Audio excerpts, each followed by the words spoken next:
¿Qué tal estamos, amigas, amigos? Bienvenidos. Aquí nos escucháis en las sintonías de Radio Euskadi y Radio Vitoria. Comenzamos con el programa La Casa de la Palabra, y en La Casa de la Palabra nos sirve para hablar de una persona que se tiró para la naturaleza, que le llamó muchísimo la atención los paisajes y que dijo que la enseñanza pues empieza recorriendo muchos de los lugares bellos que tenemos en nuestro planeta, por las montañas, los ríos, etcétera. Este personaje es Francisco Giner de los Ríos. Murió tal día como hoy, el 17 de febrero de hace 100 años. Fue una figura clave que redescubrió los paisajes y fomentó las excursiones y el acercamiento a la naturaleza. Caminó de Madrid a Lisboa, entre otras rutas que diseñó. Profesor universitario, fue uno de los fundadores de la Institución Libre de Enseñanza con un sistema educativo laico, sin vinculaciones a partidos políticos, introdujo nuevas teorías pedagógicas. Bueno, de todo esto nos habla Miguel Herrero Úceda, que también es profesor universitario y naturalista.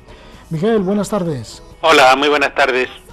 Que recuerdas a Francisco Giner de los Ríos, ¿no? Un gran personaje, lo reivindicas de alguna manera. Exactamente, porque fue una persona muy importante en España y es un gran olvidado, porque gracias a él se formó lo que se llamó la Edad de Plata de la cultura española, que es del primer tercio del siglo XX, donde florecieron la generación del 98, la del 27, y también en ámbito no solamente literario, sino científico, pues muy importante, y es la época más brillante de la reciente historia de España, por lo cual su importancia es muy grande, y es una pena que no se le reconozca toda la importancia que se le debe de tener. Por ejemplo, cambió el concepto de montaña.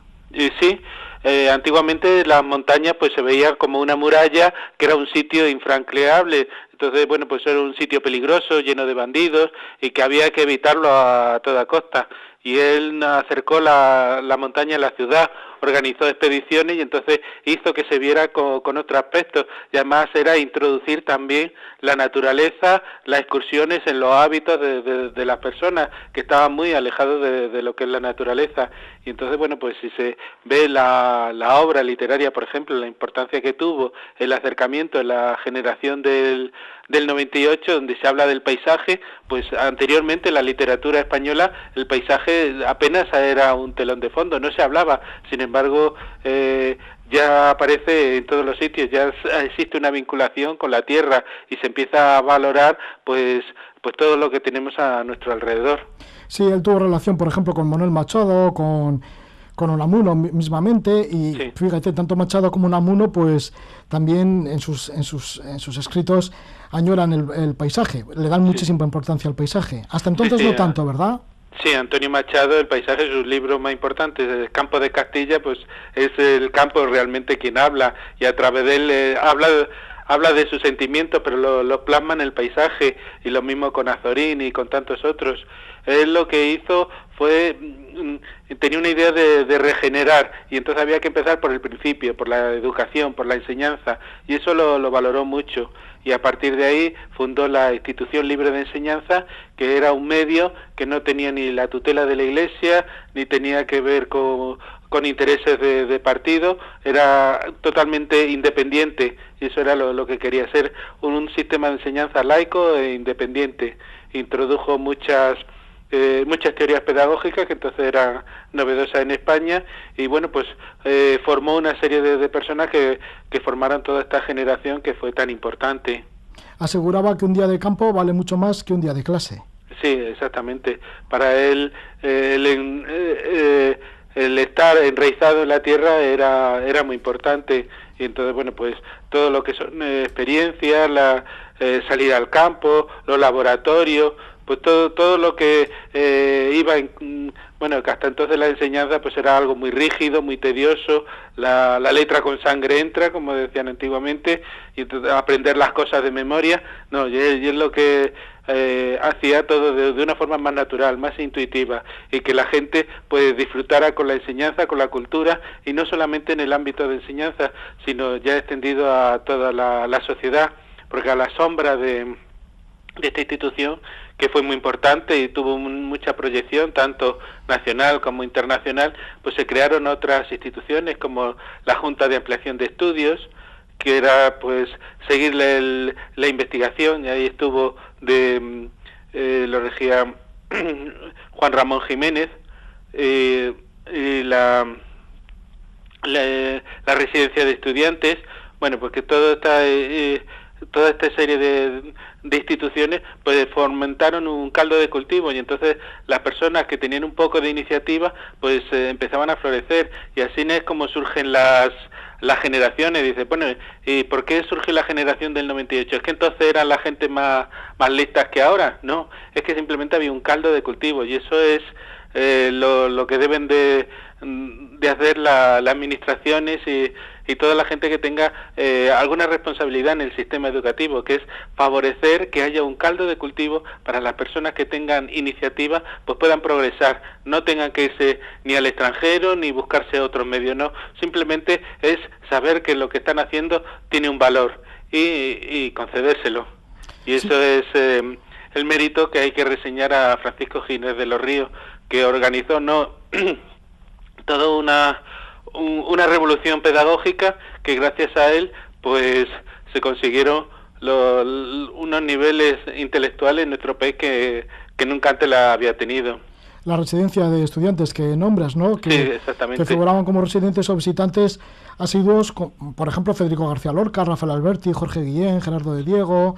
Por ahí incluso estuvo Einstein, ahí Miguel de Unamuno. La generación del 27, y además que era un centro donde venía gente a dar conferencias, a reunirse. Unamuno también estaba muy vinculado, Eugenio Dors, en fin, era una serie de... había un ambiente que también invitaban a personalidades del exterior. Vino Igor Stravinsky, por ejemplo, Albert Einstein, Madame Curie, es decir, ahí pues estábamos...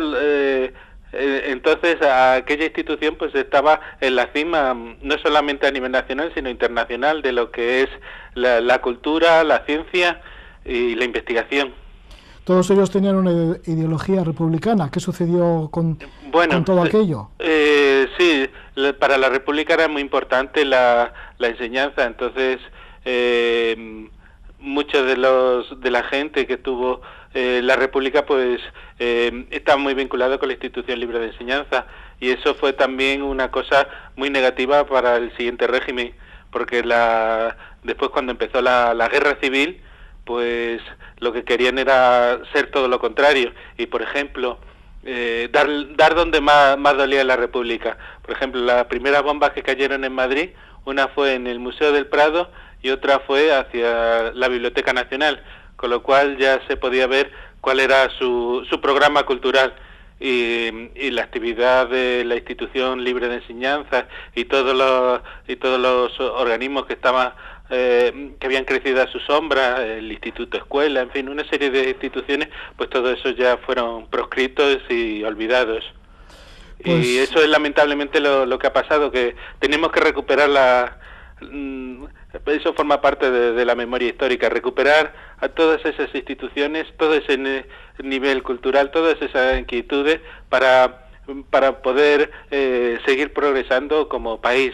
Hay que apoyar la educación porque ese es el futuro. No hay que mirar los puestos de trabajo, las cosas estas, porque eso es el pan de hoy y el hambre de mañana. Hay que mirar mucho más allá. Hay que empezar por la enseñanza, una enseñanza de calidad para preparar el futuro. Y eso es una reivindicación que todavía está pendiente. Por eso hay que recordar a personajes como Francisco Ginés de los Ríos, sí, que murió el 17 de febrero de hace ya 100 años. Sí, y por ejemplo, también una cosa que se hizo por aquella época muy innovadora fue la ciudad universitaria de Madrid, que se trajo, que fue el primer campus al estilo americano que hubo en Europa, llegó rectores de la Universidad de París, vinieron de Alemania para ver cómo se estaba haciendo, y la urbanización y todas estas cosas pues se hacía con nuevos métodos. Eso se empezó a hacer en la época de Alfonso XIII. Después, cuando llegó la República lo tomó como si fuera algo suyo, le dio mucho empuje, y después con la guerra civil pues sufrió muchísimo, porque el frente estuvo varios años justamente donde está la ciudad universitaria, y muchos edificios pues se destruyeron. Después la dictadura pues se quiso dar otra orientación, hubo ya más afecto al régimen que estaba, y ahora queda ya llevamos muchos años de democracia, y sin embargo no se ha hecho nada ahí en la ciudad universitaria.